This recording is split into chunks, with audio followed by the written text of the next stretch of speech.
한치의 앞도 알 수 없는 나약한 존재인 인간이지만은 어떤 사람은 그 역사 대대로 날마다 칭찬을 받고 그리고 칭송을 받고 살아가는 사람이 있어요. 그 사람의 영향을 통해서 역사를 바꿔놓기도 하는 사람들이 사실은 있습니다. 한번 여러분들이 6월 오늘 마지막 주일을 맞이했는데 나는 누구이고 내 삶을 과연 어떻게 앞으로 살 것인가 좀 고민해 봐야 된다 그 말이에요. 누구를 막론하고 모든 사람은 나는 누구이고 앞으로 어떻게 살 것인가 고민하며 인생을 살아간다는 거예요. 러시아의 작가고 개혁가고 도덕 사상가인 톨스토이, 그 사람도 이 문제에 대해서 너무너무 고심했다는 거예요.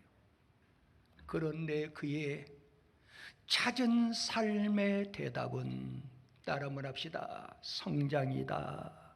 성장이라는 거예요. 이 성장이라는 단어는 자기 성찰과 학습을 통해서 자기 완성에 도달하는 과정이라고 표현하고 있어요. 내가 내 자신을 알고 내 자신을 이해하고 자신과 훌륭한 관계를 맺으면서 더 나은 나의 최선을 만드는 것이다. 그렇게 얘기해요. 여러분, 사람은 누구나 어떻게 사는 것이 후회 없이 올바로 사는 것일까 고민하면서 그 올바른 삶, 후회 없는 삶을 살기 위해서 늘 도전하고 노력하며 살아가고 있습니다.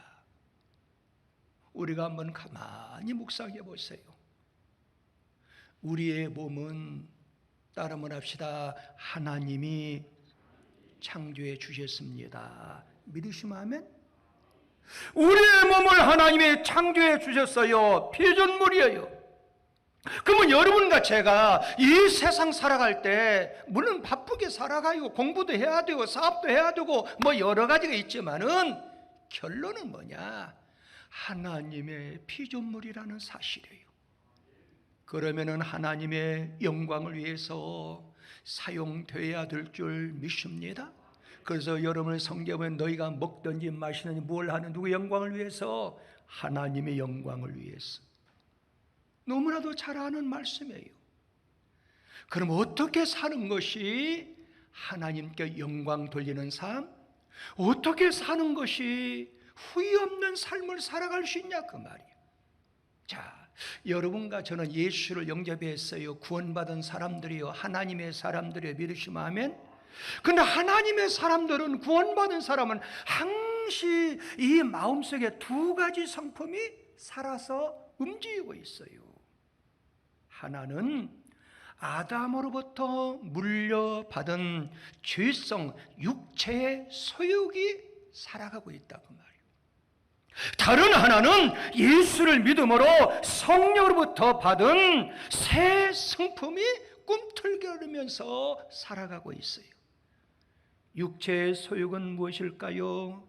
음행과 호색과 우상 숭배와 원수 맺는 것, 분쟁 시기 당짓는 것, 분열 방탕하는 것, 이런 것이 바로 육체의 소욕이라고 말이에요. 내가 예수를 영접하고 하나님 믿어서 이제 구원받는 백성은 새 성품인 성령의 열매도 심령에 꿈틀거리고 있어요. 성령의 열매는 사랑과 희락과 화평과 오래 참음과 자비와 양성과 충성과 온유와 절제라는 사실이에요. 믿으시면 아멘? 이 육체의 소욕과 새 성품, 그 성령의 성품, 성령의 열매, 완전히 상반되는 성품입니다. 그래서 육체의 소욕은 새 성품을 자꾸 거슬리게 만들어요. 새 성품은 육체의 소욕을 자꾸 거슬리게 만들어요. 그래서 세상적인 사람은 이런 곤고함이 없어요. 그런데 구원받은 하나님의 사람들, 그 마음속에는 늘 곤고함이 있는 거예요. 왜 그럴까요? 육체의 소욕이 한쪽에 살아있어요. 새 성품인 그 하나님의 구원받은 증표, 그것이 또 살았어. 계속 두 영이 서로 거슬린다 그 말이에요. 그래서 구원받은 백성은 누구를 막론하고 항시 곤고해요. 사도 바울도 이 문제로 인해서 몹시 괴로워했어요. 그러나 그는 성령으로 살았어야 하면 성령을 행함으로 확실한 승리를 할 수가 있었습니다. 여러분, 성경 갈라디아서 5장 17절에 보면은 육체의 소욕은 성령을 거슬리고 성령은 육체를 거슬리나니 이 둘이 서로 대적함으로 너희가 원하는 것을 하지 못하게 하려 함이라. 이 말씀 항상 우리의 심령 속에는 곤고함이 누구든지 있다라는 사실이에요. 육체의 소욕을 절제하지 못하고 육체의 소욕을 따라 사는 것은 죽음의 길을 가는 것과 같습니다. 하나님께서는 이러한 육체의 소욕을 버리고 하나님을 따르라고 말씀하고 있어요. 왜? 육체의 소욕을 절제하지 못하고 세상으로 가는 사람들, 이것을 우리는 세속적인 사람이라고 그래요. 이런 사람은 하나님 나라에 들어갈 수 없다는 거예요. 믿으시면 아멘. 여러분, 성경 갈라디아서 5장 19절에서 21절까지 보면은 육체의 일은 분명하니 곧 음행과 더러운 것과 호색과 우상숭배와 주술과 원수 맺는 것과 분쟁과 시기와 분냄과 당진 것과 분열함과 이단과 투기와 술 취함과 방탕과 또 그와 같은 것들이라. 전에 너희에게 경계한 것 같이 경계하노니. 시작. 이런 일을 하는 자들은 하나님 나라를 유업으로 받지 못할 것이요. 그랬어요. 하나님 나라에 들어갈 수 없다라는 거예요. 사도 바울은 이것 때문에 무척 고심했어요. 육체의 소욕을 절제해야 되는데 어떻게 하면 육체의 소욕을 내가 과연 절제할 수 있을까? 그래서 사도 바울이 고민하기를요, 내가 내 몸을 저 복종케 하면 내가 남에게 이 복음을 전파한 후에 돌려 버림 받을까 두렵다라고 고백하고 있었어요. 우리 사랑하는 성도 여러분들, 수십 년 동안 가슴에 성경절 끼고 교회를 다녀요. 아싸리 예수를 안 믿는 사람은 이러한 곤고함이 없어요. 그리고 우리는 예수 믿고 구원받은 사람이기 때문에 두 영, 하나님의 영과 사탄의 귀신의 영이 계속 충돌해요. 이 압박에서 승리자가 되시기를 예수 이름으로 축복합니다. 그러므로 여러분과 저는 육체의 소욕을 절제하며 구별된 생활, 거룩한 삶, 경건한 삶을 살아가야 될 줄 믿습니다. 여러분, 바울사도 로마서 12장 1절에서 그러므로 형제들아 내가 하나님 모든 자비하심 너희를 권하노니 너희 몸을 하나님이 기뻐하시는 거룩한 산 제물로 드려라. 이는 너희가 드릴 영적 예배니라 그랬어요. 그럼 로마서 12장 1절에서 우리가 꼭 기억할 게 있어요. 너희 몸을 하나님이 기뻐하시는 산제사, 예배를 드리라는 거예요. 그럼 여기에서 거룩한 산제사로 드리라. 너희의 몸을, 우리의 몸이 누군데요? 따라 한번 합시다. 우리의 몸은 성령님이 거하는 존입니다. 믿으시면 하면? 다시 말씀드리면 여러분 한 분 한 분 그 심령에 성령님이 거하는 존이 되었어요. 교회가 됐다고 말이에요. 누가 거하는? 성령님이 거하는 거예요. 고린도전서 6장 19절에 보면은 너희 몸은 너희가 하나님께로부터 받은 바 너희 가운데 계신 성령의 전인 줄을 알지 못하느냐 그랬어요. 이걸 꼭 알고 있으라 그 말이에요. 여러분 성령 고린도서 3장 16절 17절에도 보면은 너희는 너희 하나님의 성전인 것과 하나님의 성령 너희 안에 계신 것을 알지 못하느냐 그랬어요. 누구든지 하나님의 성전을 더럽히면 하나님이 그 사람을 멸하시리라 그랬어요. 하나님의 성전은 거룩하니 너희도 거룩하라 그랬어요. 여러분들의 육체가 무엇이라고요? 예수님이 거하는, 우리 성령님이 거하는 성전, 교회라는 사실이에요.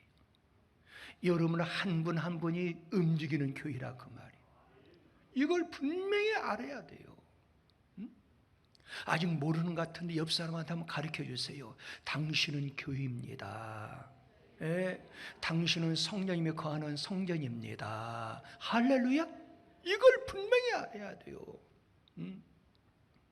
우리의 몸은 성령의 전이에요. 하나님의 성전과 같다 그 말이에요. 그러면 여러분들 성전에는 반드시 세 가지 요소가 있어요. 어느 교회를 가든지 교회 안에는 뭐가 있어야 돼요? 말씀이 있어야 돼요. 믿으시면 아멘. 두 번째는 뭐가 있어야 돼요? 찬송이 있어야 돼요. 마지막 세 번째는 뭐가 있어야 돼요? 기도가 있어야 돼요.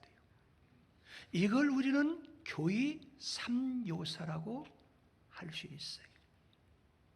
여러분들 한 분 한 분이 성령님이 거하는 성전인데 여러분들 심령 속에 항시 뭐가 충만해야 돼요? 말씀이 충만해야 된다 그 말이에요. 믿으시면 아멘. 그러니까 성전의 삶, 후회 없는 삶을 살기 위해서는 말씀이 충만한 삶을 살아가야 될 줄 믿습니다. 하나님께서는 뭘 통해서 역사해요? 말씀을 통해서 역사하는 하나님인 줄 믿습니다. 두 번째로 성령의 전, 후회 없는 삶 살아갈 수 있는 비결이 뭘까요? 성령의 전에서는 반드시 말씀도 충만해야 되지만은 찬송 소리가 울려 퍼져야 되는 거예요. 제가 철야 예배 때 말씀을 증거했죠. 아멘이 얼마나 귀중한가. 여러분들의 찬송을 잘 못 부를 수 있어요. 그러나 여러분들 찬송을 다른 사람이 부르고 우리 찬양대에서 찬송을 부를 때 내가 마지막에 아멘만 하면 그 찬양이 내 찬양이 되는 거예요. 네? 아까도 찬양인도 하는데 우리 유광일 안수 입사님이 얼마나 찬양인도를 잘하는지. 네? 그 음악가 같아요 아주. 근데 저는 저렇게 잘 못 부르잖아요. 그래서 막 오면서 막 아까 여기 들어오면서 아멘 아멘 아멘. 왜? 그 찬양, 내가 찬양을 안 부르지만은 내가 아멘 할 때 그 찬양이 하나님 앞에 가는 거예요. 그러면 누구가 부르요? 찬양은 여러분들이 찬양에서 불렀지만은 내가 아멘 하니까 그 찬양을 내가 부른 찬양으로 하나님 앞에 상달되어서 하나님이 기뻐하시고 하나님이 복을 주신다 그 말이에요. 우리 사랑하는 성도 여러분들, 교회가 부흥되는 교회는 찬양이 살아있어요. 생명이 살아있는 성도는 찬양이 살아있어요. 걸어가면서도 찬송하고 일어서면서도 찬송하고 기쁠 때도 찬송하고 슬플 때도 찬송하고 호흡이 있는 자마다 여호와를 찬송해야 될 줄 믿습니다. 여러분 찬양으로 언제나 은혜의 보금자리가 되어서 샘물처럼 하나님 은혜를 넘치게 할 수 있다라는 거예요. 다니엘은요 포로로 끌려갔잖아요. 그런데 하나님은 찬송 받으시기에 합당한 분이라고 고백하고 있어요.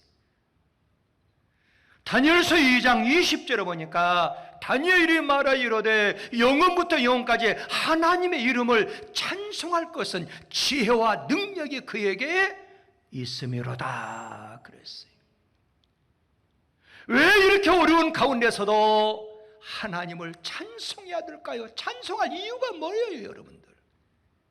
그 이유는 어떤 어려움이 오더라도 이 땅에 태어날 때 우리는 아무것도 가져온 것이 없다는 거예요. 거듭하시는 분도 하나님이시고, 아멘. 주신 이도 하나님이시고, 그래서 우리는 영원토록 그분을 찬송해야 돼요.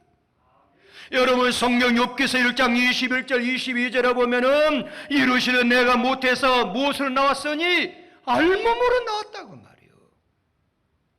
그러니까 내 사업이 좀 어려움을 당해도, 내 가정에 물질이 좀 없어져도 우리는 가져온 것이 없으니까 하나님을 찬송할 수 있어야 된다고 말이에요. 하나님 우리의 힘이 되어주시고, 하나님 우리의 구원자가 되시고, 하나님 우리의 방패가 되어주시고, 하나님께서는 우리의 복이 되어주시는 하나님인 줄 믿습니다. 어려울 때, 힘들 때 언제나 지켜주시고 함께 하시는 하나님께 찬송할 수밖에 없는 그 사람은 믿음의 사람이요 은혜의 사람인 줄 믿으시기 바랍니다. 여러분, 성경 역사를 가만히 보세요. 하나님께 찬송함으로 인해서 전쟁에서 승리하는 역사가 기록되고 있어요.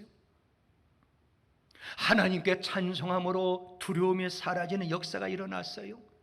하나님께 찬송함으로 영육의 응답을 받게 되었고, 믿음의 담력과 즐거움과 감사와 치유와 회복의 역사, 기적의 역사가 일어난 줄 믿으시기 바랍니다.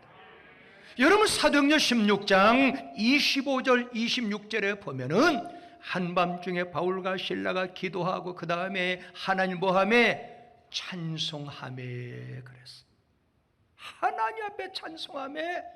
26절, 이에 갑자기 큰 지진이 나서 옥토가 움직이고 문이 곧 열리며 그 다음에 중에 시작, 모든 사람의 뭐가? 매인 것이 다 벗어졌다는 거예요.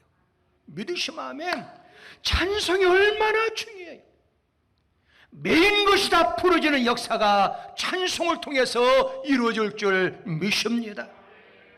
찬송을 얼마나 하나님이 기뻐하느냐. 혹시 여러분들 황소 한 마리를 주님 앞에 바쳐봤어요? 황소 한 마리. 제가 인터넷 쳐봤어요. 황소 한 마리가 얼마 가느냐? 1,800만 원 가요. 이렇게 집에서 키우는 그런 그 소 말고 황소. 얼마 간다고요? 1,800만 원. 그런데 우리 하나님께서는 황소 한 마리 1,800만 원 바치는 것보다 찬송을 더 기뻐 여긴다는 거예요. 믿으시면 아멘. 그러므로 여러분과 찬송을 많이 불러야 돼요. 시편 69편 30절에 31절에 보니까 내가 노래로 하나님 이름을 찬송하며 감사함으로 하나님을 위대하시다 하리니 30절 시작, 이것이 소 곧 뿔과 굽이는 황소를 드림보다 여호와를 더욱 기쁘게 할 것이니라 그랬다고 말이에요.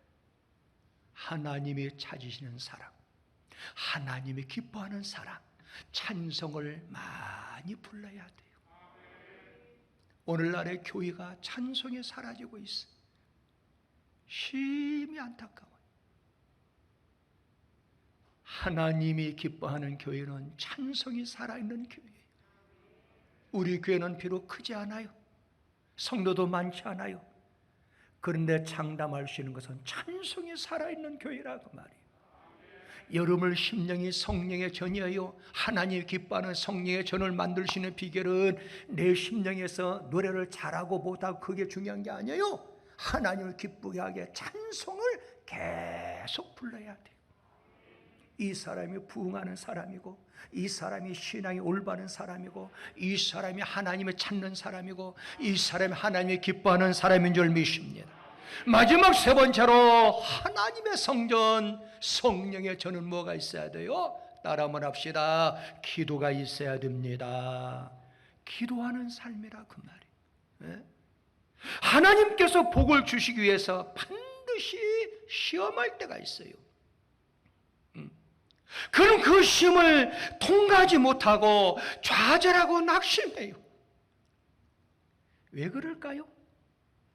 기도가 시원찮아서 그래요. 내가 시험에 빠진 이유는 평상시에 기도하지 못하기 때문에 그래요. 우리 예수님이 이 땅에 오셔서 사역한 지가 얼마 안 돼요. 그런데 예수님이 첫 번째 기도를 가르쳐 주셨어요. 그 기도를 우리는 뭐라 그래요? 주님이 가르쳐 줬다 해서 주기도 뭐이라 하지 않아요. 주기도문 보면은 마태복음 6장 13절에 보면은 우리를 시험에 들게 하지 마옵시고, 시험에 들지 않도록 기도하고 계시잖아요. 그래서 여러분과 제가 내가 시험에 빠지지 않도록 열심으로 기도해야 돼요. 우리 예수님께서 마지막 겟세마네 동산 마지막 기도였어요. 마지막 기도도 역시 시험에 빠지지 않도록 기도하라고 명령했어요. 마태복음 26장 41절에 보면은 시험에 들지 않게 깨어서 기도하라 그랬어요. 여러분들 기도하지 않으면 시험을 이길 수가 없어요. 기도해서 시험을 이겨야 된다 그 말이에요. 그런데 제가 가만히 보니까 저 역시도 마찬가지예요. 기도를 멈추면은요 그렇게 생각이 많아져요. 의심하게 되고요, 긴장되게 되고, 마음이 막 초조해져요. 그런데 기도하면은 다 날아가요. 기도를 멈추면은 우리 심령 속에 생각이 많아져요. 이리 갈까 저리 갈까, 교회를 오늘 또 갈 것인가 말 것인가. 기도 못한 죄라고 말해요. 하나님께서는 빈궁한 자의 기도를 돌아보시는 하나님이고 멸시하지 아니하시는 하나님이고 반드시 빈궁한 자의 기도를 들으시는 하나님인 줄 믿습니다. 여러분 시편 102편 17절에 보니까 여호와께서 빈궁한 자의 기도를 돌아보시며 그들의 기도를 멸시하지 아니하셨도다 그랬어요. 이 사탄, 이 마귀는요 우리가 낙심하기를, 좌절하기를, 시험 들기를 간절히 원하고 있어요. 그래서 이 사탄은요 수단과 방법을 가리지 않아요.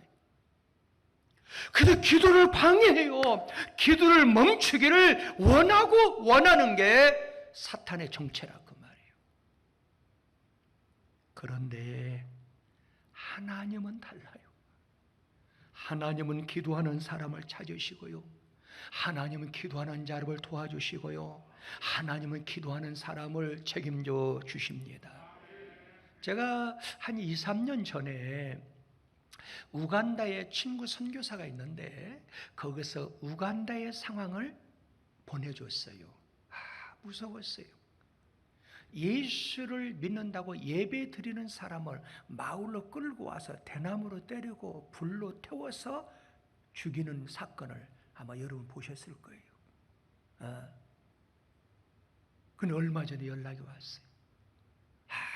목사님, 그렇게 어려운 상황 가운데 기도하고 또 기도했는데 오히려 기도할수록 더 처참한 상황까지 갔습니다. 그런데 예수 믿는 사람이 나가서 매를 맞고 죽어가는 그 모습을 보고 생명을 내걸고 기도를 했는데 어떤 기도했느냐? 하나님이여 이 땅을 고쳐 주시옵소서. 하나님이여 우리 우간다를 회복시켜 주시옵소서. 그런데요 한 2년 동안 그렇게 핍박이 심었는데 그게 다 가버리고 부흥이 폭발적으로 일어나서 하나님께서 엄청난 부흥을 일으켜 주시고 하나님이 기도했더만은 우간다를 치유해 주시고 회복시켜 주셨더라 연락이 왔어요. 우리 사랑하는 성도 여러분들, 교회 안에는 말씀이 살아있어야 돼요. 찬송이 살아있어야 돼요. 기도가 살아있어야 돼요. 여러분들은 자랑스러운 우리 예수님이 거하는 성전들이에요. 성령님이 거하는 성전이에요.